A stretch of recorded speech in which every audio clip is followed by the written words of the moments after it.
খাজা মঈনুদ্দিন আজমিরি জিনার দরবারে আমরা লক্ষ লক্ষ মুসলিম হিন্দু সবাই যাই। আর গত 14 বছর ধরে আমার দেশের প্রধানমন্ত্রী তিনিও চাদর পাঠাচ্ছে। আরে কত বড় আপনি নিমক হারাম, আপনি নিজে চাদর পাঠিয়ে সেই মাজারটাকে আজকে ভাঙার চক্রান্ত করছে।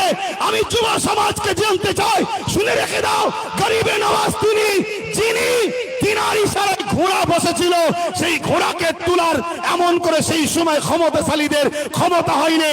আজকে গরিবে নওয়াজের মাজারকে যারা তুলতে বলছে, প্রয়োজন হলে আমরাও এখান থেকে হুজুরের রওজাতে যেতে রাজি আছি না নাই? সত্যি করে বলো, রাজি আছি না নাই? উঠে দাঁড়ান, কারা যেতে পারবেন? উঠে দাঁড়ান, উঠে দাঁড়ান, কারা যেতে পারবেন? দিল থেকে বলছেন যেতে পারবেন, যেতে পারবেন। এ লড়াই কিন্তু শেষ থেকে ছাড়তে হবে, কেন বারবার হয়েছে কাউকে খেতে দিলে সে ও শুতে